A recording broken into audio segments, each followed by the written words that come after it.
প্রিয় শিক্ষার্থী বন্ধুরা, আজকে আমরা একটা গুরুত্বপূর্ণ অধ্যায় নিয়ে আলোচনা করব এবং এই অধ্যায়টা ওয়ান শট ক্লাসের মাধ্যমে আমরা পুরো অধ্যায়টা একেবারে শেষ করে ফেলবো। হয়তো একটু বেশি সময় লাগবে, ধৈর্য সহকারে ক্লাসটা দেখবা। আর আমরা এখানে যে কয়েকটা টপিক পড়াবো তোমাদের সৃজনশীল প্রশ্নের জন্য আর কিচ্ছু নিয়ে ভাবার লাগবে না, তার সাথে বেসিক অনেকটা ক্লিয়ার হয়ে আসবে। তো এটার জন্য ক্লাসটা একটু সময় সাপেক্ষ হতে পারে, তোমরা একটু ধৈর্য সহকারে ক্লাসটা দেখে নিবা। এখন এই ক্লাসটা নেওয়ার আগে আমি কিছু কথা বলে রাখি যে বিশেষ করে যারা সিলেট অঞ্চলে আছে তাদের পরীক্ষা হয়তো বা 8 জুলাই পর্যন্ত স্থগিত হয়ে গেছে, অর্থাৎ 9 তারিখ থেকে তোমাদের পরীক্ষা আবার শুরু হবে। দেখো তোমরা কিন্তু এখানে একটা সময় পাচ্ছ, সবার ক্ষেত্রে এটা সুখকর এমনটা না, বাট কিছু কিছু ব্যক্তির জন্য এই জিনিসটা অবশ্যই ভালো একটা দিক বয়ে নিয়ে আসছে। ধরো অনেকেই আছে যাদের পড়াটা এখনো গুছানো হয় নাই বা শেষ মুহূর্তের পড়াটা এখনো কমপ্লিট করতে পারো নাই, তাদের জন্য জিনিসটা কিন্তু অনেকটা ভালো। বাট যারা ওই অঞ্চলে যাদের দিকে বন্যা হয়ে গেছে তাদের জন্য জিনিসটা খুব খারাপ। তো যাদের সময়টা পাইছো পড়াটাকে গুছানোর জন্য বা কমপ্লিট করার জন্য, তারা সময়টাকে খুব সুন্দরভাবে কাজে লাগাও। মনে রাখবে একটা কথা, যে লাইফ প্রত্যেকটা সময় প্রত্যেকটা মানুষকে সেকেন্ড চান্স দেয়। তুমি একটা প্রথম চান্সে যখন ভুল করে ফেলো বা কোনো মিস্টেক করে ফেলো, লাইফ তোমাকে প্রত্যেকটা বারই তোমাকে দ্বিতীয় সুযোগ দেয়। প্রবলেমটা হচ্ছে যে আমরা সেই সুযোগটাকে তাড়াতাড়ি গ্রহণ করতে পারি না। যেই ব্যক্তি যত তাড়াতাড়ি ওই সুযোগটাকে গ্রহণ করতে পারে বা নিতে পারে, সেই ব্যক্তিরা কিন্তু পরবর্তী সময় খুব তাড়াতাড়ি ঘুরে দাঁড়ায়। সুতরাং তোমাকে একটা সময় দেওয়া হয়েছে বা উপরওয়ালা কর্তৃক তোমাকে একটা সুযোগ দেওয়া হয়েছে, সো এই সময় এবং সুযোগটাকে কি করো, কাজে লাগাও। তো আমরা আছি আমাদের আলোচ্য বিষয়, যে আমাদের আজকে আলোচনার বিষয় গুণগত রসায়ন। এই গুণগত রসায়নে থেকে তুমি শিওর ধরে রাখো দুইটা সৃজনশীল তুমি কমন পাবাই, এখান থেকে দুইটা সিকিউ তুমি পাবাই। তো এই দুইটা সিকিউ তোমাকে মানে একদম সলভ করতে হবে, একদম সুন্দর মতো পরীক্ষায় দিতে হবে। কিভাবে পড়লে তুমি এই জিনিসটা একদম ক্লিয়ার করবা সেটা একটু দেখে নাও। ফার্স্ট যদি আমরা আসি এখান থেকে, এই যে টপিকগুলো লেখা আছে এই টপিকের বাইরে কোনো প্রশ্ন আসবে না। তোমাদের যেহেতু আংশিক সিলেবাস, সেহেতু পরমাণুর মডেল প্লাস বর্ণালী প্লাস কোয়ান্টাম সংখ্যা, এখান থেকে একটা সৃজনশীল প্রশ্ন, এই যে পরমাণু মডেল বর্ণালী প্লাস কোয়ান্টাম, এখান থেকে একটা সিকিউ, এবং এই দ্রাব্যতার গুণফল আর সময়ের প্রভাব, এখান থেকে একটা সিকিউ। মাঝে মধ্যে একটা জিনিস ঢুকাই দিতে পারে, সেটা হচ্ছে কি আয়ন শনাক্তকরণ। ঠিক আছে, এই জিনিসগুলো তোমার পরীক্ষায় আসবে। তো প্রথমে আমরা আসি পরমাণু মডেল নিয়ে আলোচনায়। পরমাণু মডেল, তো আমি এই ক্লাসটা বেশি বেসিকে যাব না, জাস্ট যেটা সৃজনশীল পরীক্ষায় আসবে বা মোটামুটি এমসিকিউ পরীক্ষায় আসবে সেই টপিকগুলাই আলোচনা করব। তো পরমাণু মডেল সম্পর্কে বলতে গেলে আমাদের বইয়ে দুইটা পরমাণু মডেল আছে, একটা রাদারফোর্ডের পরমাণু মডেল, রাদারফোর্ড, আর এটা হচ্ছে কি বোর পরমাণু মডেল।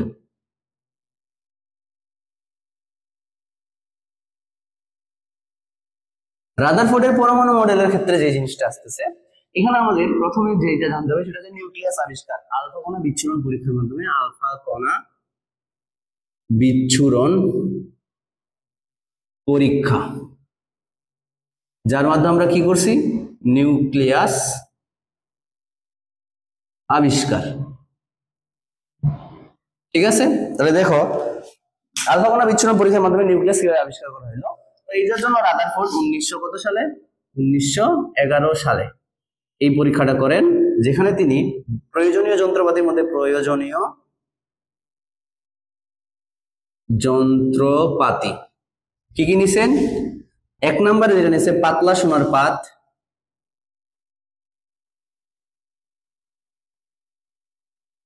দুই নম্বরে যেটা নিছে সেটা হচ্ছে কি আলফা কণার উৎস,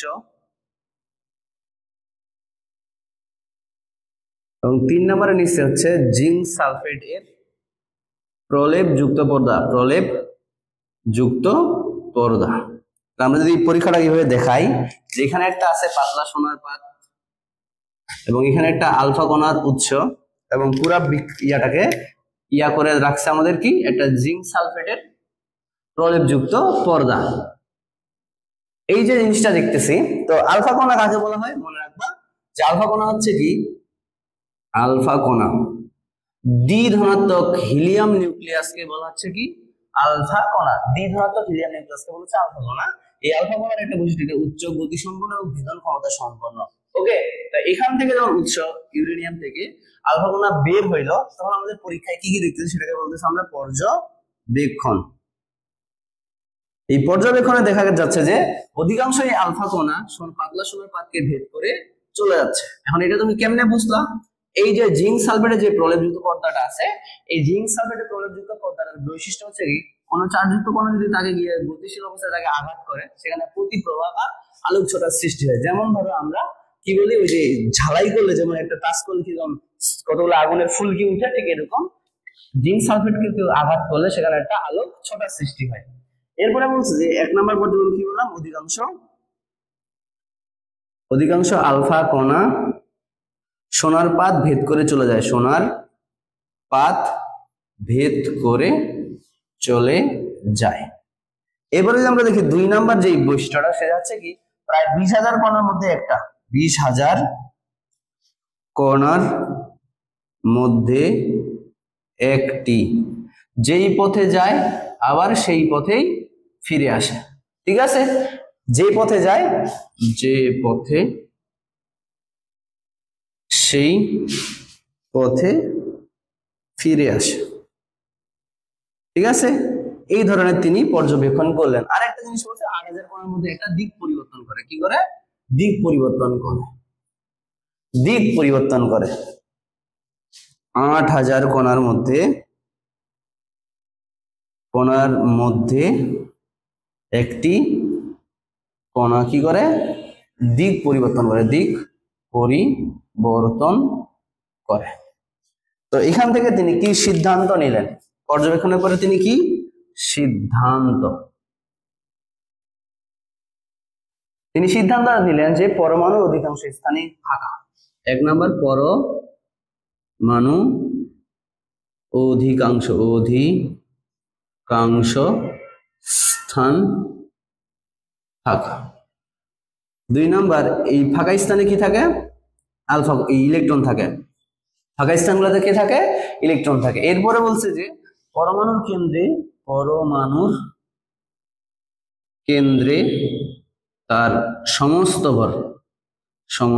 ভর পুঞ্জীভূত থাকে। এই পুঞ্জীভূত থাকে যাকে কি বলা হয়?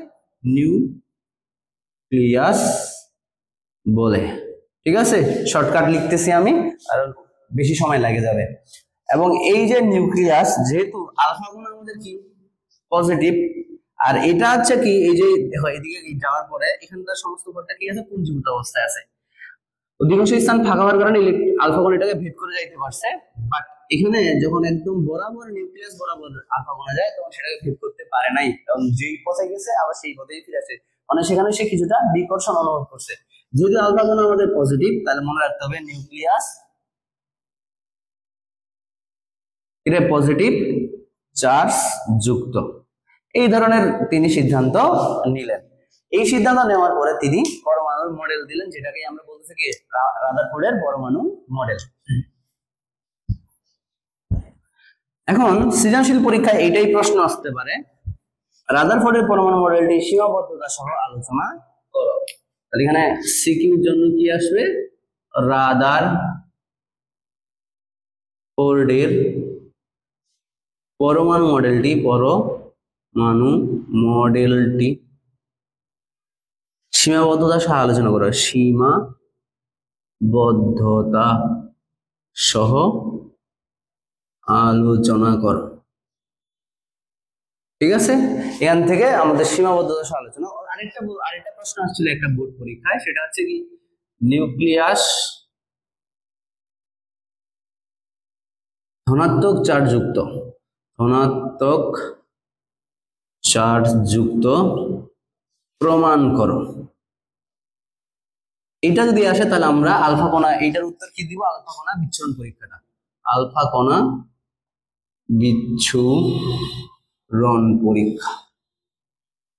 আর এইটার উত্তর আমরা এখন পড়তেছি, রাদারফোর্ডের পরমাণু মডেলটা সীমাবদ্ধতা সহ আলোচনা করো। প্রথমে যেটা আলোচনা করব সেটা হচ্ছে স্বীকার্য, অর্থাৎ রাদারফোর্ড কি বললেন, যে তিনি বললেন যে পরমাণু অধিকাংশ স্থান ফাঁকা এবং এর কেন্দ্রে তার সমস্ত ভর কি থাকে? পুঞ্জীভূত থাকে। আর একে বলা হয় নিউক্লিয়াস, এবং নিউক্লিয়াসকে কেন্দ্র করে ইলেকট্রন সময় একটা নির্দিষ্ট কক্ষপথে পরিভ্রমণ করে। ঠিক আছে, এক অধিকাংশ স্থান ফাঁকা, আমি লিখতেছি না, আমি বলে দিচ্ছি। তারপরে 2 নাম্বার পয়েন্ট যদি আমরা বলি, সেটা হচ্ছে পরমাণু কেন্দ্রে তার সমস্ত ভর পুঞ্জীভূত অবস্থায় থাকে, যাকে নিউক্লিয়াস বলে। 3 নাম্বার পয়েন্ট, নিউক্লিয়াসকে কেন্দ্র করে ইলেকট্রনগুলো একটা নির্দিষ্ট কক্ষপথে পরিভ্রমণ করে, যেখানে নিউক্লিয়াস পজিটিভ তো ইলেকট্রন হচ্ছে কি নেগেটিভ।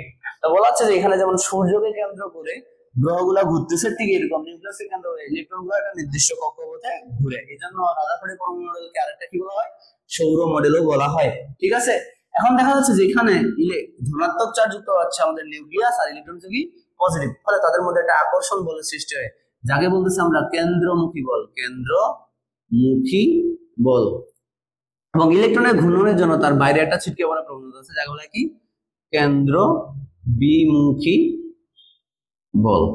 এখন বলা হচ্ছে পরমাণুর মধ্যে কেন্দ্রমুখী বল এবং কেন্দ্র বিমুখী বল দুইটাই সমান, যেখানে ইলেকট্রন না নিউক্লিয়াসের দিকে যায়, না ইলেকট্রন ছিটকে পড়ে। ঠিক আছে, এবং আরেকটা কথা হচ্ছে যে পরমাণুর ভিতরে যতগুলা প্রোটন থাকবে ঠিক ততগুলো কি থাকবে ইলেকট্রন, অর্থাৎ পরমাণু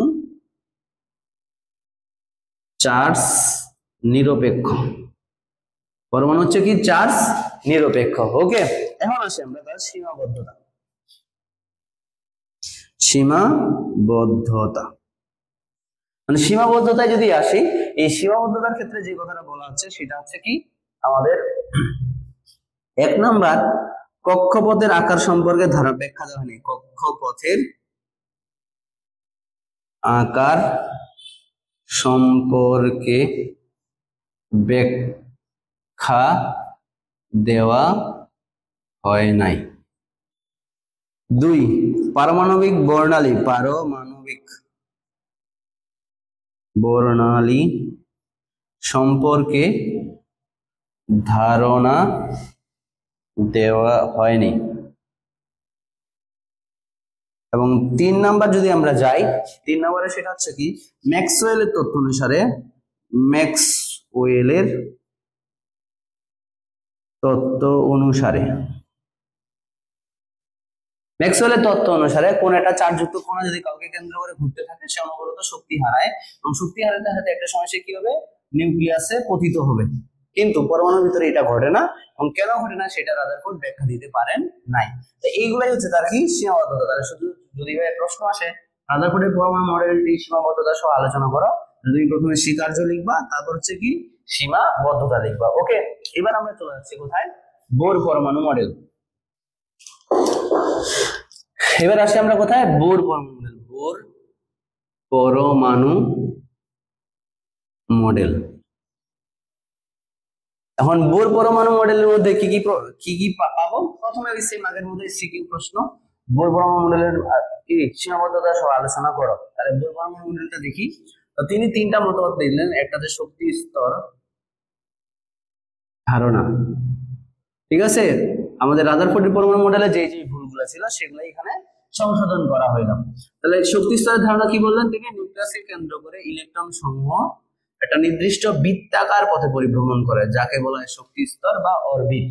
তাহলে তিনি জাস্ট একটা শব্দ অ্যাড করলেন, সেটা কি বৃত্তাকার। ঠিক আছে, তাহলে এখানে এইভাবে দিও যে নিউক্লিয়াসকে কেন্দ্র করে ইলেকট্রন সমূহ একটা নির্দিষ্ট বৃত্তাকার পথে পরিভ্রমণ করে, যাদেরকে আমরা কি বলি শক্তি স্তর, সেল বা কক্ষপথ বা অরবিট। এবং তিনি আরো বললেন যে একটা নির্দিষ্ট শক্তি স্তরে ঘূর্ণনের সময় ইলেকট্রন শক্তি শোষণও করে না, শক্তি বিকিরণও করে না। ঠিক আছে, এবার আমরা 2 নম্বর যেটা আসি সেটা হচ্ছে কৌণিক ভরবেগ। কৌণিক ভরবেগ বলতে এখানে ইলেকট্রন যখন ঘুরতেছে তার বেগ, আমরা জানি কি ভর এবং বেগের গুণফলকে বলা হচ্ছে ভরবেগ। আর যেহেতু সেই বৃত্তের ব্যাসার্ধের সাথে একটা কি করতেছে কোণ উৎপন্ন করে, এটা বলা হয় কি কৌণিক ভরবেগ, যাকে আমরা mv, আর ব্যাসার্ধের জন্য কি নিলাম r, ইকুয়াল টু যেটা বলছে nh/2π এর সমান, যেখানে n হচ্ছে যে কক্ষপথে করে ইলেকট্রন ঘুরে, h হচ্ছে প্লাঙ্কের ধ্রুবক,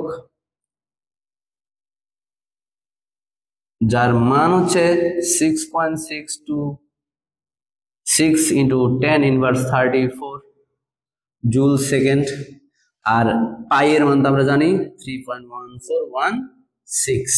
ঠিক আছে, এখানে এম তে কি, এম হচ্ছে ইলেকট্রনের ভর, ভি হচ্ছে ইলেকট্রনের বেগ যেটা রৈখিক বেগ, আর আর হচ্ছে কি যে কক্ষপথে ইলেকট্রন ঘুরে তার ব্যাসার্ধ, ব্যাসার্ধ। ওকে, এই জিনিসগুলো জানলে এখান থেকে আমাদের মাঝে মধ্যে শর্ট যদি কোশ্চেন হয়ে যায় সেক্ষেত্রে বলতে পারে তোমাকে তৃতীয় শক্তি স্তরের কৌণিক ভরবেগ কত। আর যদি এরকম করে আসে তৃতীয় শক্তি স্তরের, চতুর্থ আসতে পারে কৌণিক ভরবেগ, কৌণিক ভরবেগ। তাহলে আমাদের কি করতে হবে, M V R equal to, বলছে না কত নাম্বার শক্তি স্তর, তৃতীয় শক্তি স্তর, তাহলে আমরা এন এর মান বসাবো কি 3, আর এইচ এর মান তো মুখস্থ করতে 6.626 ইনটু 10 ইনভার্স 34, আর নিচে 2, আর পাই এর মান 3.1416, ক্যালকুলেশন করলে যেটা আসে সেটাই আমাদের কি হবে আনসার। এখন তোমাকে বলে চতুর্থ শক্তি স্তরের কৌণিক ভরবেগ কত, ওভাবে না দিয়ে তোমাকে এরকম করে দিতে পারে কি এল এম, বললো তোমাকে এম সেলের শক্তি, এম সেল, তাহলে তোমাকে হিসাব করতে হবে 1 2 3, ঠিক আছে। এভাবে তুমি এন এর মানটা বের করতে পারলে আর এগুলা মুখস্থ রাখতে পারলে তুমি কৌণিক ভরবেগ নির্ণয় করতে পারবা। অনেক সময় দেখা যায় যে এই সূত্রটাকে একটু মডিফাই করতে চায়, ঠিক আছে। তাহলে তুমি দেখো যদি তোমাকে কক্ষপথের ব্যাসার্ধ দেওয়া থাকে, এই যে ব্যাসার্ধ যদি দেওয়া থাকে তাহলে তুমি কি করতে পারবা, ইলেকট্রনের বেগ নির্ণয় করতে পারবা। আবার বেগ দেওয়া থাকলে তুমি কি ব্যাসার্ধ নির্ণয় করতে পারবে। সেক্ষেত্রে সূত্রটা আছে দেখো, V equal to NH by 2 pi mr, এটা একটা সূত্র। আর যদি তোমার ভি দেওয়া থাকে তাহলে আর নির্ণয়ের সূত্র হচ্ছে কি NH বাই 2 পাই mv, ঠিক আছে। এই দুইটা সূত্রের মাধ্যমে দেয়, তবে এটাই বেশি করে পরীক্ষায় আসে, কৌণিক ভরবেগের মান নির্ণয় করা। ওকে, এবার আমরা যাব শক্তি শোষণ এবং বিকিরণ।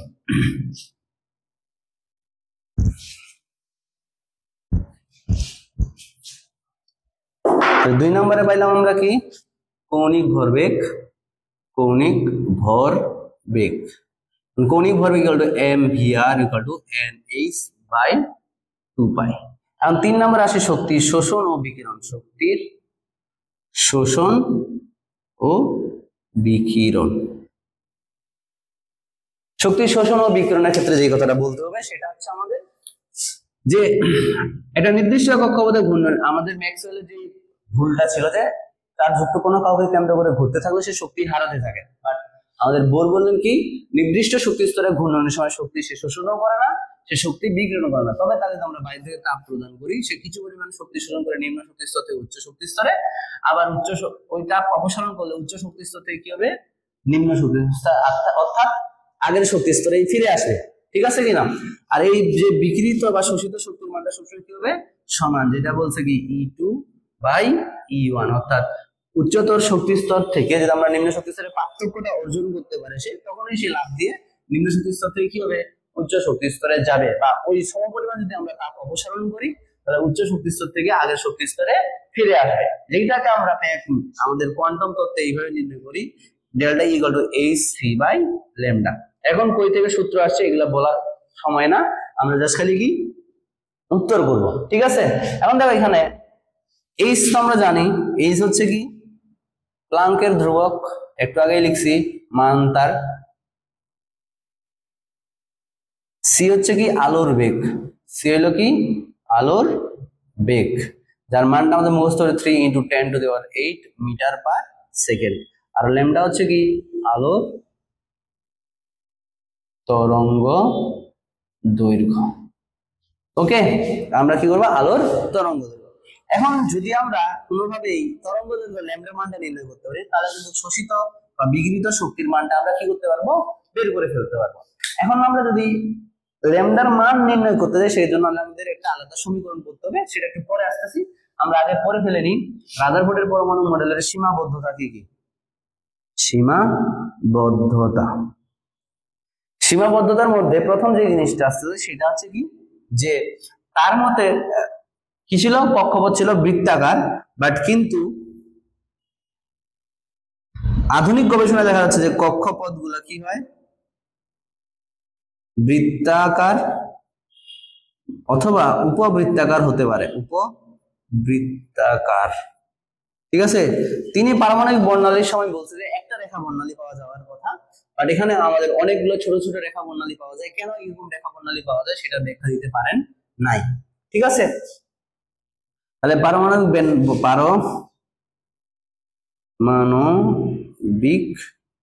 বর্ণালীতে একাধিক সূক্ষ্ম রেখা সৃষ্টির কারণ ব্যাখ্যা করতে পারে নাই, সৃষ্টির কারণ ব্যাখ্যা করতে পারেন নাই।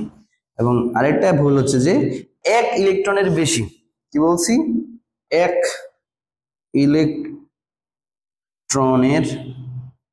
বেশি মৌলের পারমাণবিক বর্ণালী তিনি ব্যাখ্যা করতে পারেন নাই। তাহলে এরকম একটা এমসিকিউতে প্রশ্ন আসে, নিচের কোনটির ক্ষেত্রে বোর তত্ত্ব প্রযোজ্য? নিচের কোনটির ক্ষেত্রে বোর তত্ত্ব প্রযোজ্য নয়, এরকম একটা প্রশ্ন আসতে পারে। ঠিক আছে, তোমাকে অপশনে দিল কি, hydrogen, hydrogen plus helium plus, আর ঘ দিল কি লিথিয়াম 2+, এরকম করে এমসিকিউ দিতে পারে। ঠিক আছে, দেখো আমরা বলছি যে বোর তত্ত্বটা শুধুমাত্র এক ইলেকট্রন বিশিষ্ট পরমাণুর ক্ষেত্রে প্রযোজ্য। ঠিক আছে, আর এখানে এর কিন্তু ইলেকট্রন একটা নাই, যেটা ছিল সেটা কি করে দিচ্ছে, সে দান করে দিয়েছে। তাহলে এটাই আমাদের কি হবে উত্তর। হিলিয়ামের 2টা ইলেকট্রন, যার মধ্যে একটা ত্যাগ করছে, তার মানে একটা আছে। লিথিয়ামের 3টা থেকে 2টা ত্যাগ করছে, মানে কি একটা আছে। আর এর কিন্তু 0 ইলেকট্রন, সুতরাং সেক্ষেত্রে প্রযোজ্য না। অপশনে দিয়ে দিতে পারে আবার লিথিয়াম প্লাস, সেক্ষেত্রে উত্তরটা লিথিয়াম প্লাস হবে। কেন? সেখানে তখন 2টা ইলেকট্রন থাকবে। ওকে, তাহলে এই হলো আমাদের পড়ালেখা। পরমাণু মডেল, রাদারফোর্ড এবং বোর পরমাণু মডেল কম্বাইন্ডলি প্রশ্ন করতে পারে। ধরো তোমাকে এইভাবে সৃজনশীল পরীক্ষায় দিয়ে দিল যে এরকম করে একটা পরমাণু মডেল আছে আর এরকম করে আরেকটা পরমাণু মডেল আছে, তাহলে তুমি বুঝবা যেটা আছে রাদারফোর্ড, আর যেহেতু লাভ দিয়ে গেছে সেটা হচ্ছে কি রে, বোর। ঠিক আছে, এবার দেখো গ নাম্বারে প্রশ্ন আসতে পারে, রাদারফোর্ডের পরমাণু মডেলটি সীমাবদ্ধতা সহ আলোচনা করো, বা বোর পরমাণু মডেলটি সীমাবদ্ধতা সহ আলোচনা করো। এবারে বলবে উপরের মডেল দুটির মধ্যে কোনটি বেশি উন্নত, তোমার মতামত দাও। তাহলে অবশ্যই কোনটা, বোর। ঠিক আছে, তারপর তোমাকে বলতে পারে যে উদ্দীপকের মডেল দুটির মধ্যে সাদৃশ্য এবং বৈসাদৃশ্য লিখো, অর্থাৎ তাদের মধ্যে কি কি মিল আছে এবং তাদের মধ্যে কি কি অমিল আছে। এবং সাদৃশ্য গুলো যদি আমি বলি, সাদৃশ্য দেখো ওই সেম, উভয় মডেলের কেন্দ্রে কি থাকে, নিউক্লিয়াস, আর বাইরে থাকে কি, ইলেকট্রন। এভাবে তুমি হচ্ছে লিখে দিতে পারো। সাদৃশ্য আর বৈসাদৃশ্য তো তুমি জানোই, এটার আকার সম্পর্কে ব্যাখ্যা দেওয়া হয় নাই, এটার আকার বৃত্তাকার। এখানে পারমাণবিক বর্ণালী সম্পর্কে ব্যাখ্যা দেওয়া হয় নাই, এখানে পারমাণবিক বর্ণালী সম্পর্কে ব্যাখ্যা দেওয়া হয়েছে, এক ইলেকট্রন বিশিষ্ট। এটার স্থায়িত্ব নাই ম্যাক্সওয়েলের তথ্য অনুসারে, আর এটার কি আছে, স্থায়িত্ব আছে। এই 3টা লাইন লেখার পরে তুমি বলে দিলা এটা হচ্ছে পার্থক্য। আবার যদি বলা হয় কোনটা বেশি উন্নত, এই 3টা লাইন লিখে দেওয়ার পরে বলবো যে এটা বেশি উন্নত, কোনটা, বোর পরমাণু মডেল। ওকে, এখন আমরা যেটা যাবো সেটা হচ্ছে বর্ণালী এবং ওই যে তরঙ্গ দৈর্ঘ্য নির্ণয়।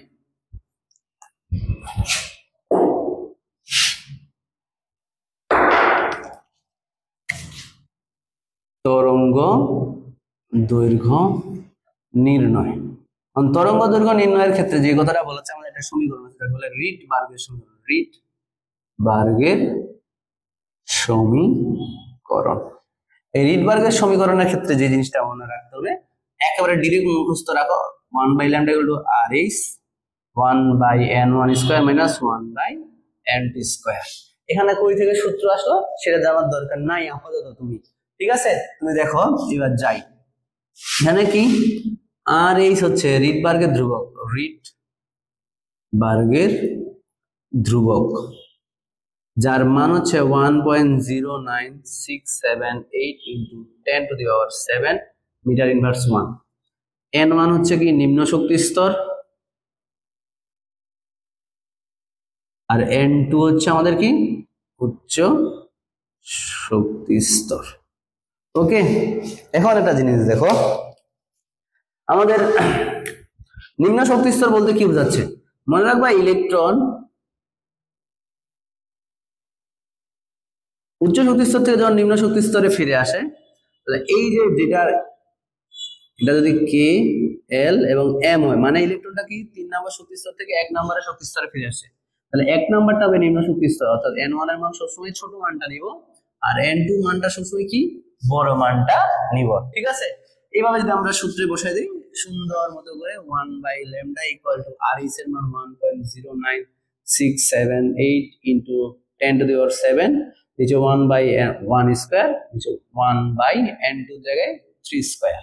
এখন এই যে মানটা পাবো সেটাকে যদি আমরা উল্টায় লিখি 1/n স্যার, তাহলে আমাদের কি হবে ল্যামডার মানটা পাওয়া যাচ্ছে। ঠিক আছে, আর এই ল্যামডার মানটা আমরা ওই যে শোষিত শক্তি ডেল্টা ইকুয়াল টু hc/λ এখানে যদি বসাই দেই তাহলে আমরা কি শোষিত বা বিকিরিত শক্তির মানটা পাওয়া যাচ্ছে।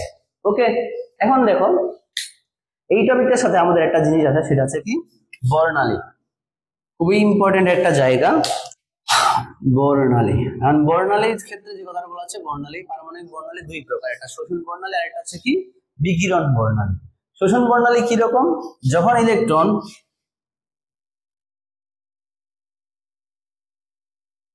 নিম্ন শক্তি স্তর থেকে উচ্চ শক্তি স্তরে যাবে তখন সে কি করে আলো কিছু একটা নির্দিষ্ট তরঙ্গ দৈর্ঘ্যের আলো কি করে শোষণ করে।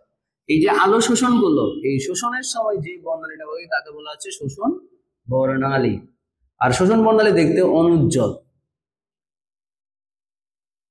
আর যখন ইলেকট্রন উচ্চ শক্তি স্তর থেকে কি হবে নিম্ন শক্তি স্তরে ফিরে আসবে তখন সেটাতে আলো সে বিকিরণ করে, যা বলে কি বিকিরণ বর্ণালী। কি বলা হচ্ছে এটাকে বিকিরণ বর্ণালী। এখন বিকিরণ বর্ণালীর তরঙ্গ দৈর্ঘ্য নির্ণয় করার জন্য আমাদের সূত্রটা একটাই, 1 শোষণ বলো বা বিকিরণ বর্ণালী তরঙ্গ দৈর্ঘ্য নির্ণয়ের সূত্র একটাই, 1/λ equal to RH 1/n1 square minus 1/n2 square. Okay, এখন দেখো এখান থেকে আমাদের কিছু ডিসিশন নেওয়ার জন্য আমাদের একটা জিনিস করতে হয়, সেটা হচ্ছে কি বিভিন্ন যে অঞ্চল আছে বর্ণালীর যে অঞ্চলগুলো আছে তাদের মানগুলো কি করতে হবে মুখস্থ রাখতে হবে। আমি এটা লিখে দিচ্ছি, তারপর তোমরা বই থেকে দেখে নিও। ঠিক আছে, তার আমাদের বর্ণালী শোষণ বর্ণালী বা তড়িৎ চুম্বকীয় বর্ণালী 7টা অঞ্চল আছে। একটা যে গামা রশ্মি, এর আগে আছে মহাজাগতিক রশ্মি, সমস্যা নাই। এই গামা রশ্মি তরঙ্গ দৈর্ঘ্য 0.0005 থেকে 0.001 ন্যানোমিটার, 0.1 ন্যানোমিটার। ঠিক আছে, এবারে এক্স রে,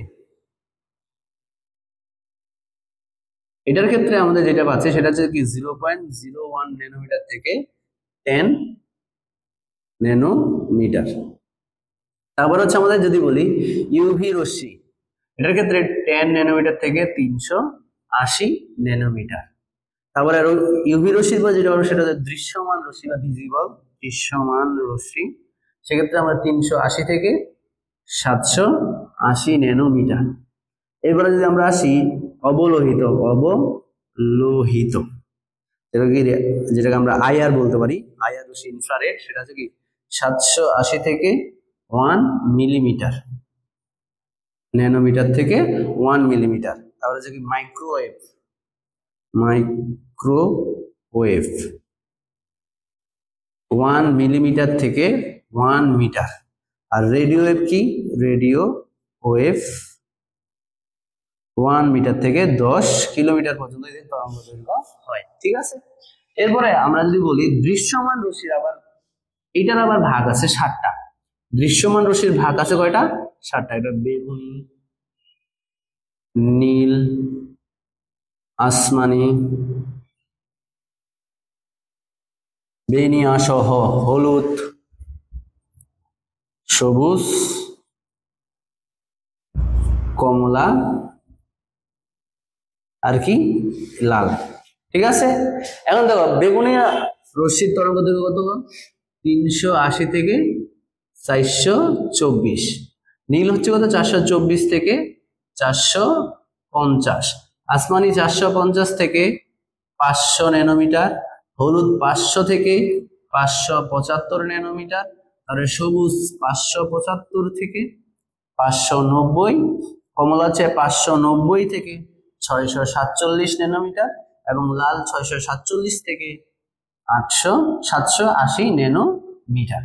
ঠিক আছে, এই মানগুলো এক একটা বইয়ে ভেরিয়েশন আছে, বাট তোমরা হাজারি স্যারের বইটাকে ফলো করবা, তাহলে তোমাদের বুঝতে মানে রাইট হবে, কারণ আমাদের দেশের অধিকাংশ টিচাররাই হাজারি স্যারের বইটাকে কি করে, ফলো করে। ওকে, তাহলে এই মানটা তোমাদের মুখস্থ রাখতে হবে, কেননা আমাদের তরঙ্গ দৈর্ঘ্যের উপর ডিপেন্ড করে আমরা বুঝতে পারবো যে কোন রশ্মিতে আমাদের আলোটা বিকৃত হয়েছে বা কোন অঞ্চলের মধ্যে পড়ছে। ঠিক আছে, এখন দেখো আমরা বর্ণালীর ক্ষেত্রে তো তরঙ্গ দৈর্ঘ্য নির্ণয় করে শিখলাম, আরো কিছু রিলেটেড প্রশ্ন একসাথেই আমরা নির্ণয় করতে পারবো। আগে প্রশ্নগুলো দিয়ে দেই, তাহলে তোমরা বুঝতে পারবা। দেখো এই বর্ণালী রিলেটেড প্রশ্নের মধ্যে প্রথমে যদি আমি এরকম করে দেখাই,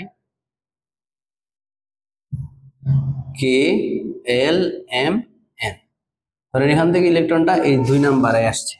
ঠিক আছে, তাহলে এখান থেকে কি প্রশ্ন আসবে, বিকিরিত রশ্মির তরঙ্গ দৈর্ঘ্য কত, তরঙ্গ দৈর্ঘ্য কত, বিকিরিত রশ্মির শক্তির মান নির্ণয় করো, বিকিরিত রশ্মির আলোর শক্তির মান, আলোর শক্তি বা বিকিরিত শক্তির মান নির্ণয় করো, শক্তির মান। 3 নম্বরে আসে হচ্ছে গিয়ে বিকিরিত আলোর কম্পাঙ্ক, বিকিরিত আলোর কম্পাঙ্ক। 3 নম্বর তরঙ্গ সংখ্যা নির্ণয় করো, তরঙ্গ সংখ্যা।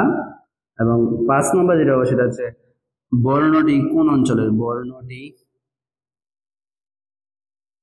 কোন অঞ্চলের। ঠিক আছে, এই 5টা টাইপের আছে, আর একটা টাইপ আছে, এটা একটু পরে দিচ্ছি, এটা একটা টাইপ।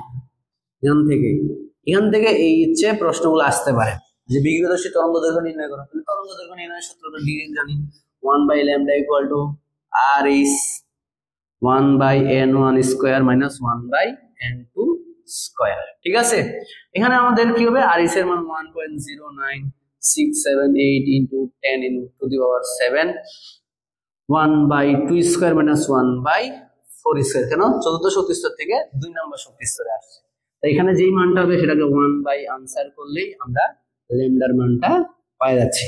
ওকে, ল্যামডার মান যখন আমরা পাবো তখন কি হবে, শক্তির মান তো আমরা একটু আগে নির্ণয় করে শিখলাম, শক্তির মানের সূত্র আছে কি, ডেল্টা ই ইকুয়াল টু কি hc বাই ল্যামডা। এখানে ল্যামডার মান, তবে মনে রাখবা এখানে তুমি ন্যানোমিটারে কনভার্ট করতে পারো, বাট এখানে যখন আমরা ইউজ করব তখন কিন্তু আমাদের মিটার এককেই রাখতে হবে, কারণ এসআই একক সবগুলাই।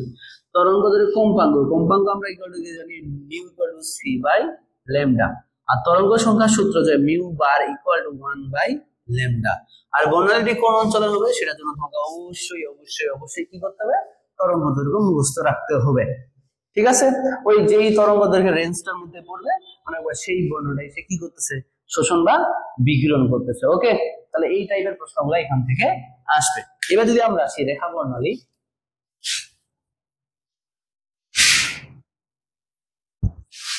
বর্ণালীর আরেকটা টাইপ আছে, যেখানে আমরা যদি দেখি এরকম করে রেখা হিসেবে কল্পনা করা হচ্ছে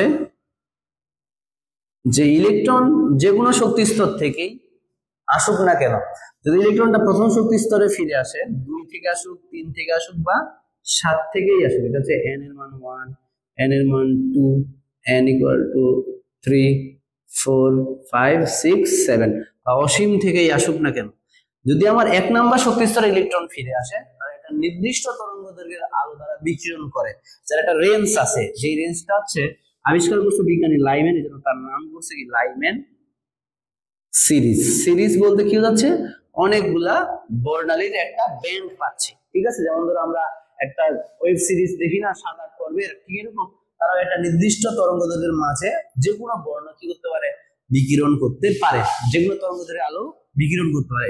এটা আবিষ্কার করছে কি লাইম্যান, এটা লাইম্যান সিরিজ। 2 নম্বর ইলেকট্রন ফিরে আসলে সেটাকে আমরা বলি কি, বামার সিরিজ। যদি 3 নম্বরে ফিরে আসে যে কোনো থেকেই আসুক, তাহলে এটাকে বলবো কি, পেশচেন। 4 নম্বরে ফিরে আসলে সেটাকে বলে কি আমরা, ফুন্ড। 5 নম্বরে আসলে কি, ব্রাকেট আর 6 নম্বর আসলে হেমফ্রেশ, যেটাকে আমরা মনে রাখি কিভাবে, লাইলি বাবলুর প্রেম বোকামির ফলে হয়েছে। লাইলি বাবলুর প্রেম বোকাম, তাহলে হচ্ছে বলেছে পেশচেন, এরপর যে ব্র্যাকেট, তারপরে যে ফোন, লাইলি বাবলুর প্রেম বোকামির ফলে হয়েছে। ঠিক আছে, এখন এখান থেকে আমাদের এরকম করে প্রশ্ন আসে, যেটা একটু টেকনিক্যাল প্রশ্ন, যে বামার সিরিজের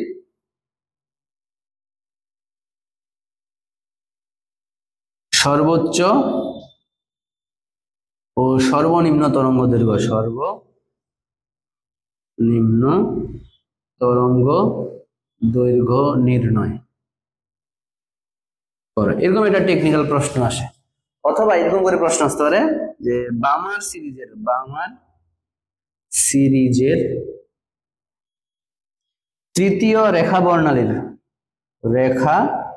বর্ণালীর তরঙ্গ দৈর্ঘ্য কত। ঠিক আছে, এই দুই টাইপের প্রশ্ন আসতে পারে। এখন সবসময় যে বামালি লিখবে এমনটা না, তবে পেশচেন দিতে পারে, তোমাকে ফোন দিতে পারে, হ্যামফ্রেজ দিতে পারে, লাইনে দিতে পারে, সমস্যা নাই। যদি একটা জিনিস বুঝো তাহলে তোমরা আরামসে করতে পারো। তাহলে আমরা আসি সর্বোচ্চ তরঙ্গ দৈর্ঘ্য এবং সর্বোচ্চ ও সর্বনিম্ন তরঙ্গ দৈর্ঘ্য নির্ণয়। ঠিক আছে, সর্বোচ্চ এবং সর্বনিম্ন তরঙ্গ দৈর্ঘ্য নির্ণয় করতেছি। এবার দেখো, আগে আমরা বেসিক বুঝে নিই। আমরা সূত্র রিডবার্গের সমীকরণ কি পাইছি, 1 by lambda equal R is 1 by n1 square minus 1 by n2 square. মানে একটা জিনিস দেখো, যে ধ্রুবক এবং সমান চিহ্নের পরিবর্তে আমরা কি লিখতে পারি, সমানুপাতিক চিহ্ন, 1 by n1 square minus 1 by n2 square. অর্থাৎ এই টোটাল মানটার সাথে এটা সম্পর্ক কি, ল্যামডার সম্পর্ক হচ্ছে ব্যস্তানুপাতিক। অর্থাৎ lambda 1 by n1 square minus 1 by n2 স্কয়ারের সাথে কি ব্যস্তানুপাতিক সম্পর্ক আছে, ব্যস্তানুপাতিক। এই ব্যস্তানুপাতিক মানে কি, উল্টা, এটার মান যখন বড় হবে এটা তখন ছোট, এটার মান যখন ছোট হবে তখন এটা হবে কি বড়। তাহলে এখন দেখো জায়গা কম, তারপর একটু দেখার ট্রাই কর। আমরা যদি এখানে দেখি সর্বোচ্চ নির্ণয় করবো প্রথমে।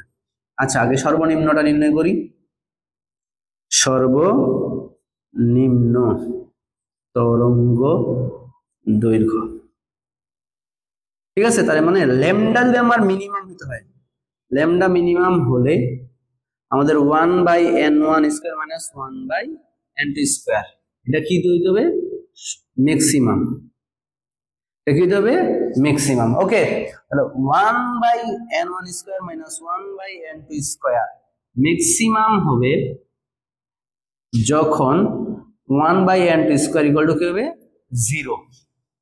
এটার মান যদি 0 হয়, তাহলে 0 যদি হয় তাহলে যে কোনো সংখ্যা থেকে 0 বিয়োগ করলে ওই সংখ্যাটাই পাচ্ছি, আর ওইটাই তার সর্বোচ্চ মান।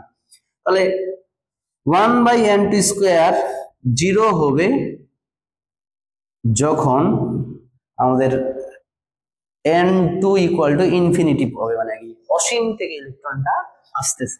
আমরা এখানে বুঝেই ফেলতেছি, যেহেতু আমার 2 নাম্বার বামার সিরিজের কথা বলছে, তাহলে আমাদের ধরে নিতে হবে n1 হচ্ছে আমাদের 2, কারণ বামার নিজে হচ্ছে কয় নাম্বার শক্তি স্তর 2, আর n2 ইকুয়াল হবে কি রে, ইনফিনিটি।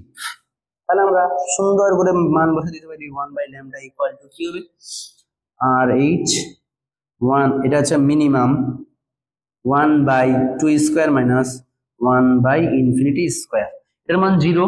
তাহলে আমাদের কি থাকতেছে, 1 by lambda equal to lambda minimum equal to হচ্ছে আর এইচ 1 বাই 4, 0 বাদ। অতএব ল্যামডা ইকুয়াল টু কি হচ্ছে, ল্যামডা ইকুয়াল টু হচ্ছে 4 বাই আর এইচ। এটা হচ্ছে কি সর্বনিম্ন তরঙ্গ দৈর্ঘ্য নির্ণয়। শর্টকাট বলে রাখি, সর্বনিম্ন তরঙ্গ দৈর্ঘ্য যদি বলে, তাহলে যেই সিরিজে ফিরে আসছে সেটার উপর স্কয়ার করে দিবা, ভাগ দেওয়া কি দিয়ে, আর এইচ দিয়ে। ওকে, এখন তোমরা এটা সিদ্ধান্ত, এগুলো যদি তুমি নাও বুঝে, এখন বুঝার টাইম নাই, তুমি একটা মনে রাখবা, আমরা কি ব্যবহার করছি, মিনিমাম, তাহলে n2 হবে ম্যাক্সিমাম। ম্যাক্সিমাম মানে কি অসীম। তাহলে সর্বনিম্ন তরঙ্গ দৈর্ঘ্য নির্ণয়ের ক্ষেত্রে আমাদের n2 কি হবে, n2 হচ্ছে অসীম, আর n1 হচ্ছে কি, যদি বামার বলে 2, পেশচেন বললে 3, ব্র্যাকেট বললে 4, লাইমেন বললে কি হবে 1, ধরে নিলেই শেষ। এবার আমরা সর্বনিম্ন গেল, তাহলে এবার আমরা আসি সর্বোচ্চ তরঙ্গ দৈর্ঘ্য নির্ণয়।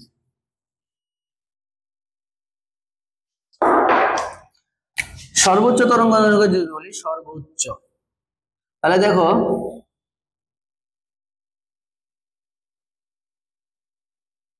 সর্বোচ্চ তরঙ্গ দৈর্ঘ্য বললে ল্যামডা ম্যাক্সিমাম যদি হয় আমাদের কি হলে 1/n1² - 1/n2², এটা হইতে হবে কি মিনিমাম। এখন এই মানটা মিনিমাম হবে 1/n1² - 1/n2² মিনিমাম হবে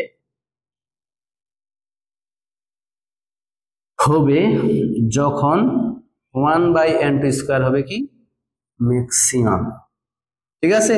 আর 1/n2² ম্যাক্সিমাম হবে যখন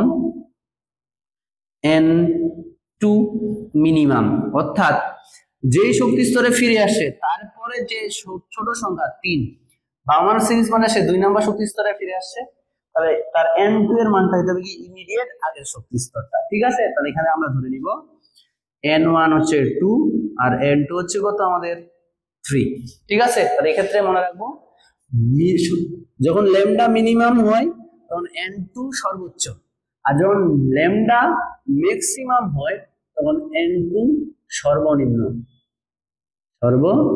অর্থাৎ যে শক্তি স্তরে ফিরে আসে ঠিক তার আগের শক্তি স্তর থেকে। তাহলে তুমি বসাবে সূত্র 1/λ = RH 1/2² - 1/3²। তাহলে আমাদের কি হচ্ছে RH এই যে হচ্ছে আমাদের কত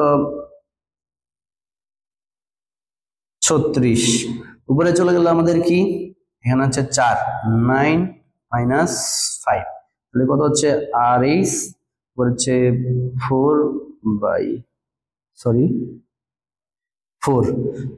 5/36। তাহলে আমাদের সর্বশেষ ল্যামডা ইকুয়াল টু কি আসছে, ল্যামডা ইকুয়াল টু আসছে আমাদের কি 36/5 RH, ঠিক আছে। এই হচ্ছে আমাদের কি সর্বোচ্চ তরঙ্গ দৈর্ঘ্য নির্ণয়ের সূত্র। এটা বেশ কয়েকবার বোর্ড পরীক্ষা আসছে 2023-এ, সুতরাং এটাকে খুব ভালোভাবে মনোযোগ দিবা। তো আমাদের পরমাণু মডেল প্লাস বর্ণালী রিলেটেড সব ধরনের ম্যাথ করা শেষ। হ্যাঁ, এটা একটু বলে নেই, আমার সিরিজের তৃতীয় রেখা বর্ণালী বলতে কি বুঝাইছে। তৃতীয় রেখা বর্ণালী যখন বলবে এই ক্ষেত্রে জাস্ট n1 তো ফিক্সড 2 আর n2 যখন তুমি নির্ণয় করতে যাবা n2টা ক্ষেত্রে মনে রাখবা তৃতীয় রেখা বর্ণালী, তো আমার সিরিজের আরো 3টা রেখা 1 2 3, এখান থেকে ইলেকট্রনটা এখানে আসছে, তাহলে 5 থেকে আসছে না, তাহলে n2 নির্ণয়ের সূত্রটা জাস্ট বলে নেই n1 প্লাস রেখা বর্ণালী। যদি আমাকে চতুর্থ বলতো তাহলে n1 তো আমার ফিক্সড 2, যদি চতুর্থ বলতো তাহলে আমি 4 যোগ করতাম, যদি পঞ্চম বলতো তাহলে 5 যোগ করতাম, তাহলে কত 7, এখানে 6। তাহলে বসাই দিলেই আমরা কি পাচ্ছি মান পায়ে যাব। ওকে, এখন আমরা আসি আমাদের নেক্সট টপিক, সেটা হচ্ছে কি কোয়ান্টাম সংখ্যা। কোয়ান্টাম সংখ্যার সাথে আমাদের আরেকটা টপিক পড়তো যেটা হচ্ছে ইলেকট্রন বিন্যাসের নীতি। কি ইলেকট্রন বিন্যাস। ওকে, তাহলে প্রথমে আসি আমরা কোয়ান্টাম সংখ্যা কি, কোয়ান্টাম সংখ্যা। কোয়ান্টাম সংখ্যা বলতে হচ্ছে যে সংখ্যা দ্বারা আমরা কোন একটা পরমাণুর আকার, আকৃতি, ত্রিমাত্রিক দিকবিন্যাস এবং ইলেকট্রনের ঘূর্ণন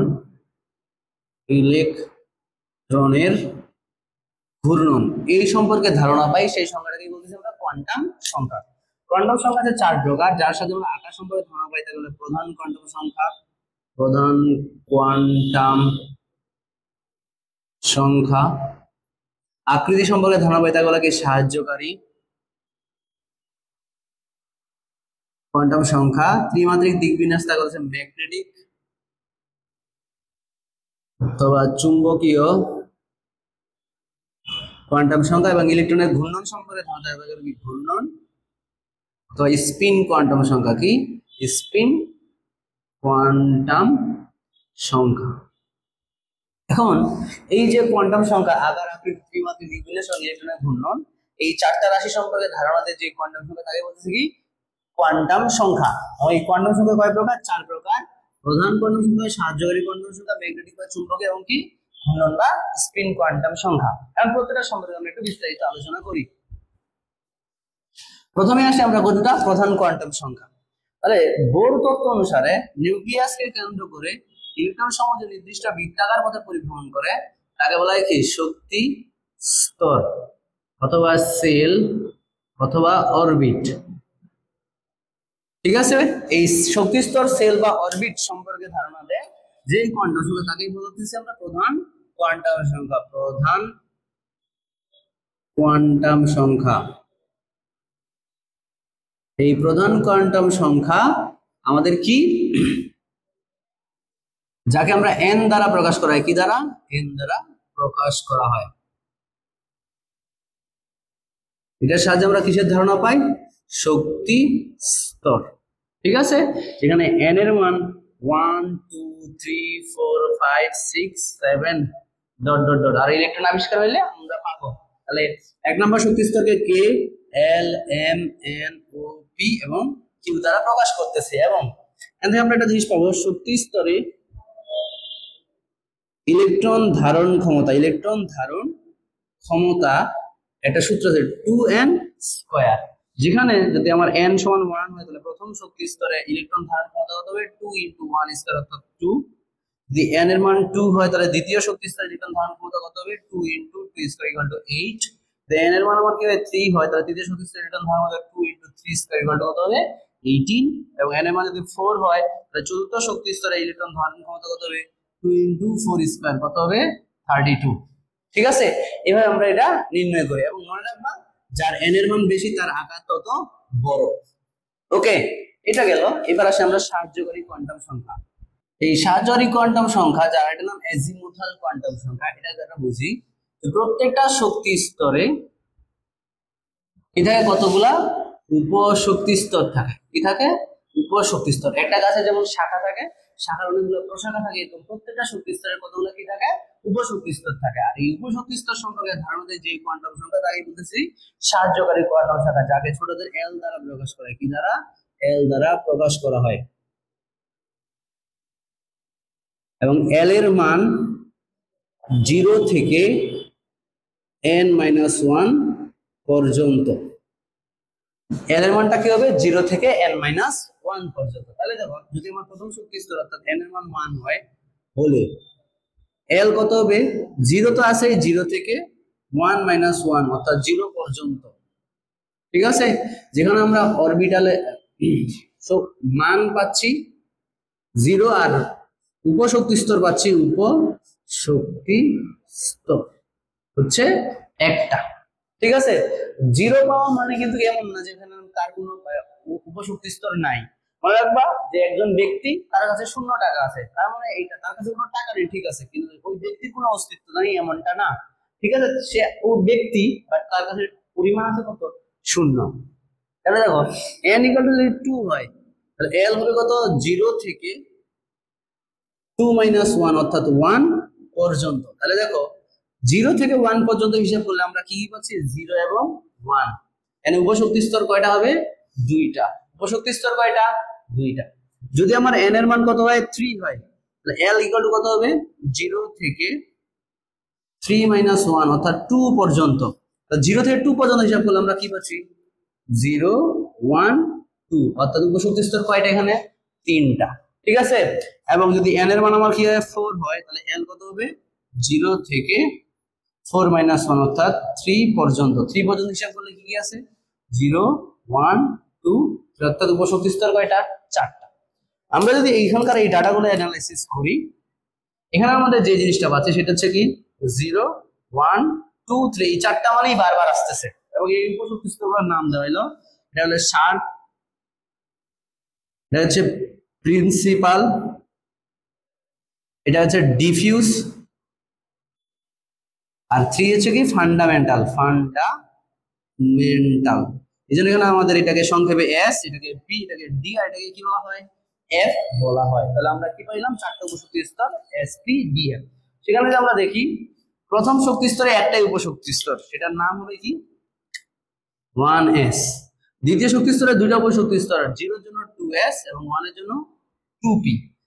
আমার 3 এর জন্য 3টা উপশক্তি, 3s 3p 3d, আর 4 এর জন্য 4s 4p 4d 4f। ঠিক আছে, এখন যে জিনিসটা আসতেছে সেটা হচ্ছে দেখো একটা কমন কথা, প্রথম শক্তি স্তরে একটা, দ্বিতীয় শক্তি স্তরে দুইটা, তৃতীয় শক্তি স্তরে তিনটা, চতুর্থ শক্তি স্তরে চারটা। অর্থাৎ মনে রাখবা যত নম্বর শক্তি স্তর তার উপর শক্তি স্তর তত। এই জন্য একটা খ নম্বরের কোশ্চেন আসে 2D অসম্ভব কেন। এবার 2 তে আমরা S এবং P পাই কিন্তু D উপর শক্তি স্তর পাচ্ছি না, এই জন্য 2D সম্ভব না। এটা সুন্দর করে লিখতে পারলেই তোমরা 2 এ 2 পাবা। ওকে, এখন আমাদের উপ শক্তি স্তরে ইলেকট্রন ধারণ ক্ষমতার একটা সূত্র আছে। উপ শক্তি স্তরে ইলেকট্রন ধারণ ক্ষমতা, এটার সূত্র হচ্ছে 2 × 2L + 1। তাহলে আমাদের S উপশক্তি স্তরে ইলেকট্রন ধারণ ক্ষমতা কত হবে 2 ইনটু, কারণ S এর জন্য L এর মান কত হয় 0 + 1, তাহলে কত হবে 2। P উপশক্তি স্তরে ইলেকট্রন ধারণ ক্ষমতা কত হবে 2 ইনটু, সূত্রে 2 × 1 + 1, কেন P এর জন্য L এর মান 1, তাহলে কত হচ্ছে আমাদের এখানে 3, 3 × 2 = 6। D এর জন্য আমরা কি পাচ্ছি 2 × 2 + 1 5, 5 × 2 = 10। ঠিক আছে, F এর জন্য আমরা কি পাবো 2 × 2 × 3 + 1 7, 7 × 2 = 14। অর্থাৎ PS এর সর্বোচ্চ 2টা, P এর 6টা, D এর সর্বোচ্চ 10 এবং F এর সর্বোচ্চ কয়টা 14টা পর্যন্ত ইলেকট্রন থাকতে পারে। ওকে, এটা হলো আমাদের সাহায্যকারী ধর্মের সঙ্গে। এর সাথে আমরা কি আকৃতি সম্পর্কে ধারণা পাই, যেখানে S গোলাকার, P হচ্ছে ডাম্বেল আকার, আর D হচ্ছে কি ডবল ডাম্বেল। ঠিক আছে, আর F হচ্ছে কি জটিল আকৃতি। এগুলা কেন হইছে এখানে সৃজনশীলের জন্য আপাতত জানার দরকার নাই, যখন আমরা বেসিক ক্লাস করাবো তখন এগুলা বিস্তারিত আলোচনা করব। ওকে, এবার দেখো চলে যাচ্ছে আমরা ম্যাগনেটিক কোয়ান্টাম সংখ্যা। কারণ ম্যাগনেটিক বা চুম্বকীয় কোয়ান্টাম সংখ্যার ক্ষেত্রে এটাকে m দ্বারা প্রকাশ করা হয়।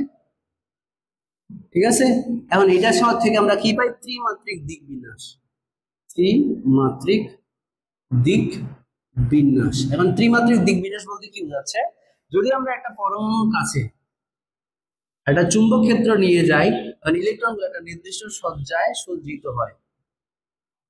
ঠিক আছে, নির্দিষ্ট সজ্জায় কি হয় সজ্জিত হয়, আর এই সজ্জাতে সজ্জিত হওয়াটাই হচ্ছে কি বলছে ত্রিমাত্রিক দিক বিন্যাস, যার সাথে আমরা একটা জিনিসের ধারণা দেন হচ্ছে অরবিটাল।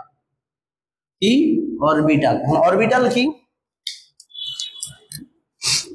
অরবিটাল, অরবিটাল হচ্ছে শক্তি স্তরের যে স্থানে ইলেকট্রন পাওয়ার সম্ভাবনা সর্বাধিক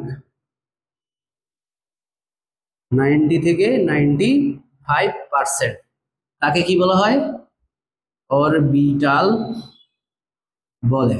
ওকে, ইলেকট্রন দেখো আমরা ছোটবেলায় ইলেকট্রন বিন্যাস করছি না, প্রথম শক্তি স্তরে 2টা, দ্বিতীয় শক্তি স্তরে 8টা, কারণ 8টা আমি 8 জায়গায় লিখতে পারতাম, কেন আমি একটা একটা একটা করে না লিখে আমি হচ্ছে কি জোড়ায় জোড়ায় দিলাম, এটার জন্য একটা হচ্ছে কি অরবিটাল, যে ইলেকট্রন কক্ষপথের সব জায়গায় পাওয়া যায় না, কক্ষপথের যে স্থানে ইলেকট্রনটা পাওয়া যায় তাকেই বলতেছি আমরা কি অরবিটাল।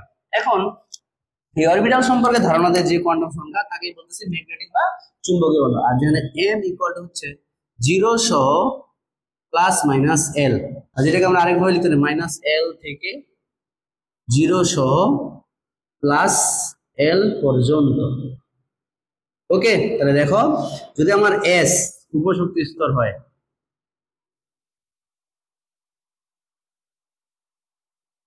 L = কত হবে 0 হলে m কত হবে 0, তার মানে আমরা এখানে অরবিটাল পাচ্ছি কয়টা অরবিটাল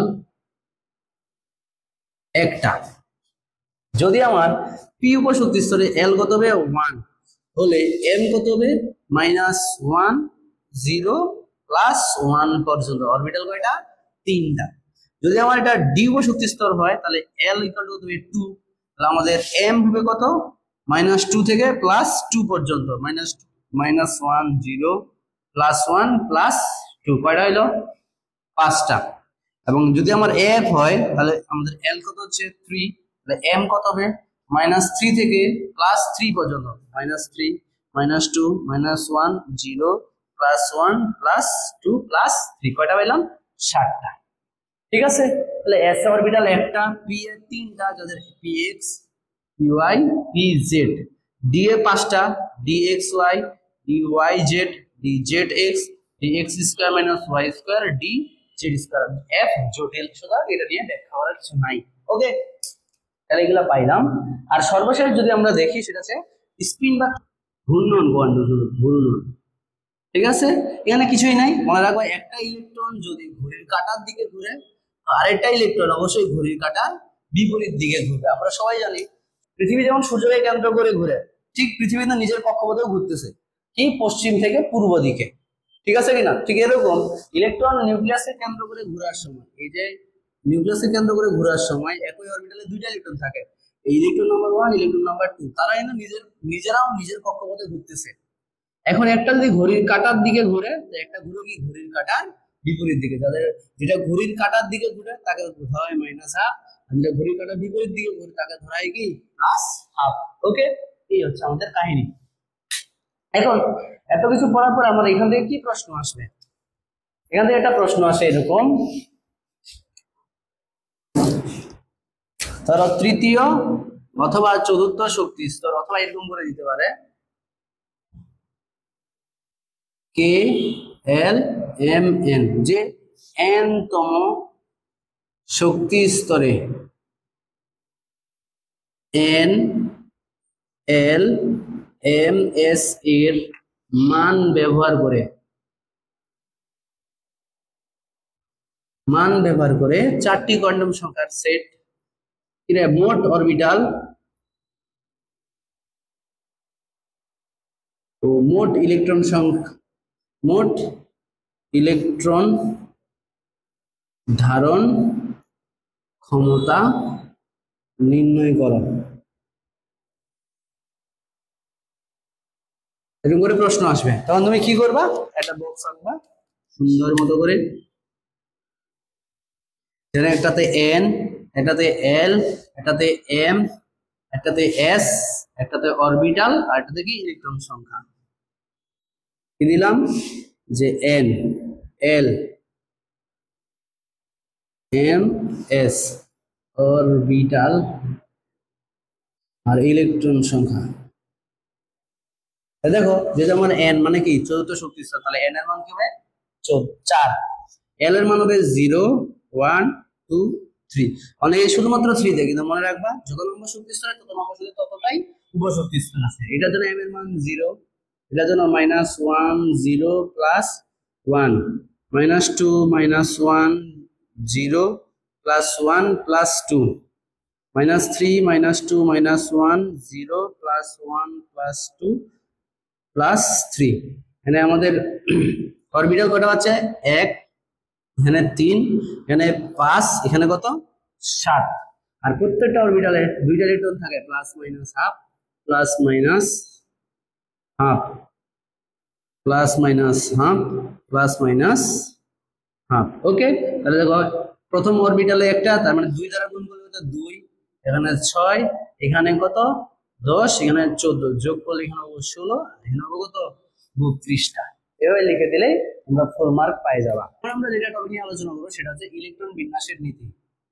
ইলেকট্রন বিন্যাসের নীতি, মানে ইলেকট্রন বিন্যাসের নীতি সম্পর্কে জানতে গেলে আমরা 3টা নীতি জানি। একটা হচ্ছে আউটবাউ নীতি,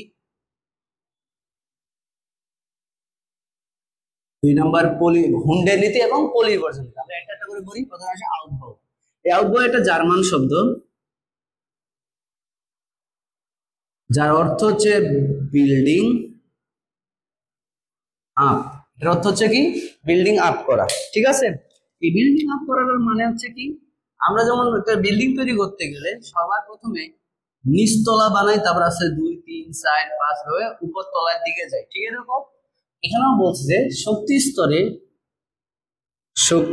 স্তরে ইলেকট্রন প্রবেশের ক্ষেত্রে ইলেকট্রন প্রথমে নিম্ন শক্তির অরবিটালে এবং পর্যায়ক্রমে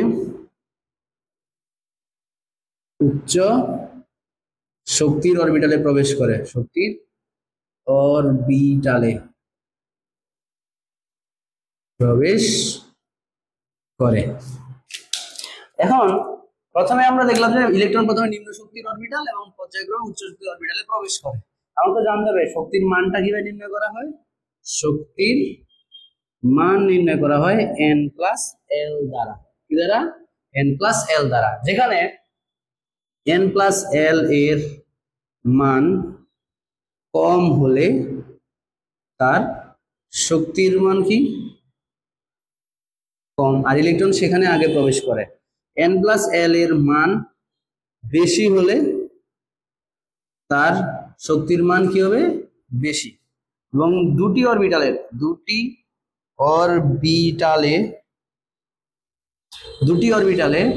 যদি আমাদের n+l এর মান সমান হয়, যে অরবিটালে n এর মান কম তাকে নিম্ন শক্তির অরবিটাল বলে, শক্তির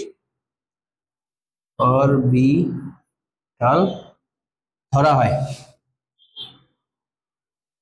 ওকে, একটা জিনিস দেখো যে প্রথম শক্তি স্তর উপশক্তি স্তরে একটা 1s, দ্বিতীয় শক্তি স্তরে দুইটা 2s এবং 2p, তৃতীয় শক্তি স্তরে 3s 3p 3d, চতুর্থ 4s 4p 4d 4f, পঞ্চম শক্তি স্তরে 5s 5p 5d 5f, 6s 6p 6d 7s 7p 8s।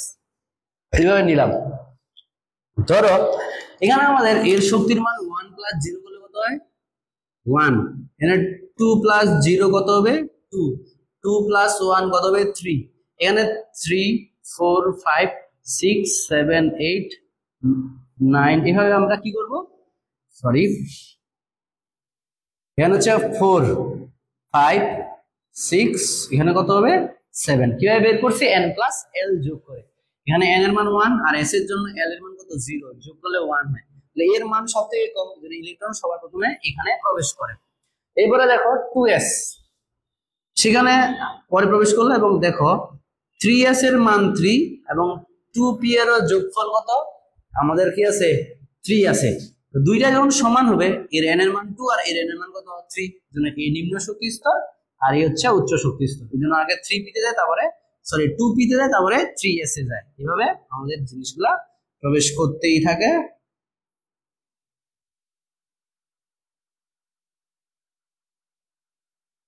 ওকে, এই জিনিসগুলো এভাবে প্রবেশ করে। আচ্ছা, এখানে একটা প্রশ্ন আসে যে পটাশিয়ামের 19তম ইলেকট্রন 3d তে না গিয়ে 4s এ যায় কেন? ঠিক আছে, এটার উত্তর যদি আমরা খুঁজতে যাই তখন আমাদের এই আউটবাউন্ড নীতিটা প্রয়োগ করতে হবে। যে দেখো আমাদের পটাশিয়ামের ক্ষেত্রে 19তম ইলেকট্রন 3d তে না গিয়ে 4s, হ্যাঁ এখানে 3d ইকুয়াল টু 3+2 কত হইলো? 5, আর 4s এর ক্ষেত্রে 4+0 ইকুয়াল টু কত হচ্ছে? 4। এখানে 3d is greater than 4s, অর্থাৎ শক্তির মান 3d এর বেশি আর 4s এর কি? কম। এজন্য ইলেকট্রনটা আগে 4s এ প্রবেশ করে, পরে 3d তে যায়। এজন্য পটাশিয়াম ইলেকট্রন বিন্যাস কি হয়? 1s2 2s2 2p6 3s2 3p6 4s1, অর্থাৎ 3d তে না গিয়ে কোথায় গেছে? 4s এ গেছে। ওকে, এটাই হচ্ছে আমাদের আউটবাউন্ড নীতি। কিছু ব্যতিক্রম আছে, যেমন ধরো ক্রোমিয়াম এবং কপারের ক্ষেত্রে। ঠিক আছে, আর এই ব্যতিক্রমটা একটু দেখাই ফেলি, সৃজনশীল আসতে পারে যে কেন এটা ব্যতিক্রম দেখাচ্ছে।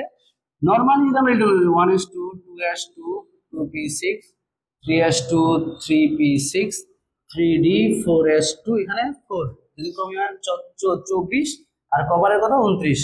1s2 2s2 2p6 3s2 3p6 3d 4s2 এখানে 9 এরকম হওয়ার কথা ছিল নরমালি, বাট এটাও রং এটাও রং। এর কারণ হচ্ছে যে কোন একটা মৌলে যদি সর্বশেষ শক্তি স্তরে অর্ধপূর্ণ বা পূর্ণ, সেম ডিয়ার অর্ধপূর্ণ বা পূর্ণ থাকলে তারা কি হয়, সুস্থিত হয়। ঠিক আছে, এই সুস্থিতি অর্জনের জন্য দেখো এখানে 4টা আছে, একটা ইলেকট্রন যদি সেখান থেকে নিয়ে নেয় তাহলে সে স্থিতিশীল অবস্থায় প্রাপ্ত হচ্ছে। আর পৃথিবীতে সবাই চায় কি স্থিতিশীল হইতে, সেক্ষেত্রে এই জন্য তারা এখান থেকে একটা ইলেকট্রন এখানে নিয়ে আসে 1s2 2s2 2p6 3s2 3p6 3d 5 4s1। এইটা হচ্ছে আমাদের রাইট ইলেকট্রন বিন্যাস। এবং কপারের ক্ষেত্রেও সেম, এখানে কত আছে 9, পূর্ণ করার জন্য তার 10টা করার জন্য একটা ইলেকট্রন দরকার, তখন সে এই 4s2 থেকে একটা ইলেকট্রন গ্রহণ করে কি হচ্ছে 1s2 2s2 2p6 3s2 3p6 3d10 4s1। এটা হচ্ছে আমাদের রাইট ইলেকট্রন বিন্যাস। ক্লিয়ার? তাহলে এটা আউটবাউন্ড নিতে গেল এবং আউটবাউন্ড নিতে ব্যতিক্রম দুইটাই করে গেলাম, দুইটাই সৃজনশীল আসার মতো অবস্থায় আছে। এবার আমরা যাব হুন্ডের নীতি। হুন্ডের নীতিতে একটা কথা বলা হচ্ছে, সেটা কি যে সমশক্তি সম্পন্ন একাধিক অরবিটালে ইলেকট্রন সমূহ প্রথমে বিজোড় অবস্থায় প্রবেশ করে, বিজোড় অবস্থায় প্রবেশ করে। ঠিক আছে, ধরো আমাদের হুন্ডের নীতি এস এর ক্ষেত্রে প্রযোজ্য না, কারণ তার একটাই মাত্র অরবিটাল। আর পি এর ক্ষেত্রে অরবিটাল কয়টা? 3টা, px py pz। এবং ডি এর ক্ষেত্রে কয়টা? 5টা। আমরা প্রত্যেকটা অরবিটালের জন্য এক একটা ঘর কল্পনা করব, dxy dyz dzx dx square minus y square dz square. Okay, এই যে জিনিসগুলো বলতেছি যে একাধিক অরবিটালের যে সমশক্তি সম্পন্ন অরবিটালে ধরো আমাদের পিতে কয়টা ইলেকট্রন থাকতে পারে? 6টা। তাহলে প্রথমে তারা বিজোড় ভাবে প্রবেশ করে 1 2 3। কখনোই তারা যে এখানে 1 2 এভাবে প্রবেশ করবে না, তারা প্রথমে কিভাবে বিজোড় ভাবে প্রবেশ করে, বিজোড় ভাবে প্রবেশ করার পর আমাদের 4 5 6। সেম ডি এর ক্ষেত্রে 1 2 3 4 5 বিজোড় ভাবে প্রবেশ করবে, বিজোড় ভাবে প্রবেশ করবে, পূর্ণ করার পরে আবার কি হবে? যুগ্ম হবে।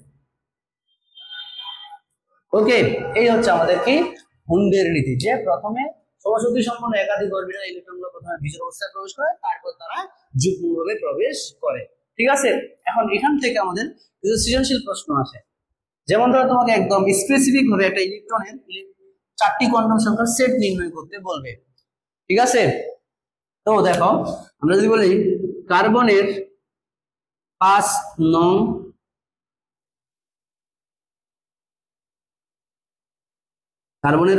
নং ইলেকট্রন এর 4টি কোয়ান্টাম সংখ্যার সেট নির্ণয় করো।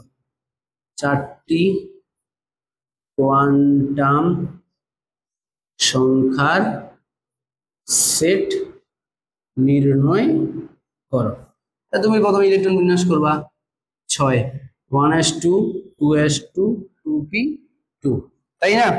তাহলে আমরা তার সর্বশেষ শক্তি স্তরটাকে কি করব? হুন্ডের নীতিতে সাজাবো। s এর জন্য একটা অরবিটাল, p এর জন্য 3টা অরবিটাল, এখানে আছে 2টা ইলেকট্রন, আর p তে আছে 1 2। দেখো এখানে আমাদের 2 4, এটা আমার 5 নম্বর ইলেকট্রন না? এই 5 নম্বর ইলেকট্রনটা কোথায় আছে? 2px এ। তাহলে আমাদের n এর মান হবে 2, যেহেতু প্রধান শক্তি স্তর 2 নম্বর শক্তি স্তরে যেটা আছে সেখানে n এর মান 2। l যেহেতু p এ আছে l এর মান হবে 1। m এর মান কি হবে সেটা অনেক কন্ট্রোভার্সিয়াল, এক এক বই এক এক দেওয়া আছে, বাট আমরা এটা সব সময় -1 0 +1, অর্থাৎ মাইনাস থেকে প্লাসের দিকে ধরে নিব। যেহেতু px এ আছে তাহলে ধরে নিব -1। না, হাজারি স্যারের নিয়ম অনুসারে কিন্তু এটার মান কিন্তু +1। ওকে, সমস্যা নাই। এখন যদি ইলেকট্রন ঊর্ধ্বমুখী হয় তাহলে তার s এর মানটা হবে কি +12, আর নিম্নমুখী হলে কি হবে? -12। এভাবে প্রশ্ন আসতে পারে, অথবা তোমাকে এভাবে আরেকটু দিতে পারে যে এরকম একটা সৃজনশীল প্রশ্ন আসছিল বোর্ড পরীক্ষায়, Fe2+ Fe3+ আয়নের 3D এর ইলেকট্রন সমূহের কোয়ান্টাম সংখ্যার সেট নির্ণয় করো। কোয়ান্টাম সংখ্যার সেট নির্ণয় করো। ঠিক আছে, তাহলে দেখো এটা আয়রনের কত 26, 1s2 2s2 2p6 3s2 3p6 3d 4s2 এখানে 6। যখন Fe3+ আয়ন গঠন করবে তার মানে 3টা ইলেকট্রন দান করছে। মনে করো দান সবসময় সর্বশেষ শক্তি স্তর থেকে হয়, এখান থেকে 2টা আর এখান থেকে গেল একটা, তাহলে কি থাকলো 1s2 2s2 2p6 3s2 3p6 3d 5। আমরা তার এই সর্বশেষ শক্তি স্তর এর মধ্যে কোনটা 3d এর, আর 3d তে কয়টা ইলেকট্রন আছে 5টা। এটার জন্য আমরা হুন্ডের নীতি সাজাবো 1 2 3 4 5, 1 2 3 4 5 সবগুলাই বীজের অবস্থায় থাকতেছে। তাহলে এই যদি আমরা 4টা কোয়ান্টাম সংখ্যার সেট নির্ণয় করি তাহলে কি হবে, আমরা প্রথমে নিব হচ্ছে n l m এবং কি রে s। তাহলে এখানে দিলাম ইলেকট্রন n l m এবং s। ইলেকট্রন নাম্বার 1 এটার জন্য কি হবে, তার n এর মান 3, l এর মান 2, m এর মান -2 আর s হবে কি রে +½ কেন আমি আগেই বলছি তোমরা ধরে নিবা সব সময় -2 -1 0 +1 +2 এইভাবে। ঠিক আছে, আর ইলেকট্রন নাম্বার 2 কোনটা, এইটা, তার n এর মান 3, l এর মান 2, m এর মান -1 ঊর্ধ্বমুখী যেন +½ ইলেকট্রন নাম্বার 3 এটার জন্য কি হবে 3 2 0 +½ n এর মান।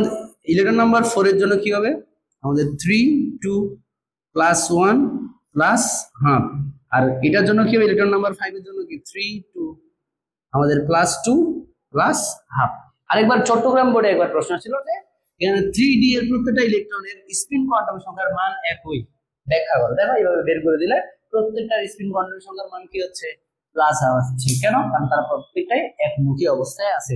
তোমাদের দুই ভাবে এখান থেকে প্রশ্ন আসতে পারে, একটা স্পেসিফিক ভাবে 4টি কোয়ান্টাম সংখ্যা আছে, অথবা সর্বশেষ শক্তি স্তরের মোট ইলেকট্রন গুলোর কোয়ান্টাম সংখ্যার সেট নির্ণয় করো।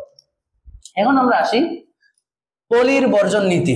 পলির বর্জন নীতি, এই নীতিতে একটা কথা বলা হয়েছে যে একই পরমাণুতে দুটি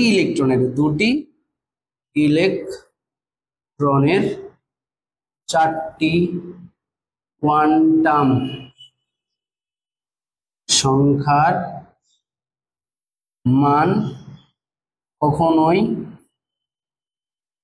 এক হয় না। এটা আমরা হুন্ডের নীতি থেকেই ব্যাখ্যা করতে পারবো। যেমন স্যার আমি সোডিয়ামের কথা বললাম, তোমাকে এইরকম করে 1s2 2s2 2p6 3s1 এরকম করে দেখাইলো। এখানে 2টা ইলেকট্রন আছে আর 3s এ একটা ইলেকট্রন আছে। এটা ধরলো ইলেকট্রন নাম্বার 1, এটা দিল ইলেকট্রন নাম্বার 2। তোমাকে বললো যে সোডিয়ামের 1 এবং 11 নম্বর ইলেকট্রনের ক্ষেত্রে কি পলির বর্জন নীতি প্রয়োগ করে দেখাও বা ব্যাখ্যা করো। তাহলে তুমি কি করবা, সেম এই ইলেকট্রনের জন্য তুমি ইলেকট্রন নাম্বার 1 এর জন্য 4টা কোয়ান্টাম সংখ্যার সেট n l m এবং কি s বের করবা। n এর মান কত 1, n এর মান কত 1। ঠিক আছে, যেহেতু আমার s এ আছে তাহলে l এর মান 0 আর l0 মানে m0, আর যদি ঊর্ধ্বমুখী তাহলে আমাদের s এর মান হবে কি +½ আর ইলেকট্রন নাম্বার 2 এর জন্য আমরা কি পাচ্ছি এখানে দেখো, আর n এর মান কত 3, l0 যেহেতু s এ আছে আর l0 মানে m0 আর s হচ্ছে কি +½ দেখো তার 3টা কোয়ান্টাম সংখ্যার মান একই, কিন্তু একটার মান কি অবশ্যই এবং অবশ্যই কি হবে ভিন্ন হবে। ঠিক আছে, এখন যদি তুমি বলো যে আমি ওইটার সাথে কেন তুলনা করলাম, আমি এটার সাথেই তুলনা করবো, তাহলে এটার সাথেই তুলনা করি। এটা যদি আমি ইলেকট্রন নাম্বার 2 ধরি সেক্ষেত্রে দেখো n এর মান হবে 1, l0 এমও জিরো, কিন্তু এস হবে আমার কি রে মাইনাস হাফ। দেখো এর ক্ষেত্রে উপরের তিনটার মান মিলতেছে, বাট লাস্ট একটা মানের ক্ষেত্রেও কি আছে ভিন্নতা পাওয়া যায়। এটাই হচ্ছে আমাদের কি পরিবর্তন নীতি, যে একই পরমাণুতে দুটি ইলেকট্রনের ক্ষেত্রে চারটি কোয়ান্টাম সংখ্যার মান কখনোই কি হবে না, একই হবে না। এভাবে এখান থেকে তুমি যদি এই পরমাণু মডেল, বর্ণালী এবং কোয়ান্টাম সংখ্যা ক্লাস ইলেকট্রন বিন্যাস করে যাও, তাহলে তুমি অবশ্যই একটা সৃজনশীল প্রশ্ন কমন পাবা। আমরা নেক্সট দ্রাব্যতা, দ্রাব্যতার গুণফল এবং সমানুপাত নিয়ে আলোচনা করব। তো এটার জন্য একটা আলাদা ভিডিও করব। ওকে।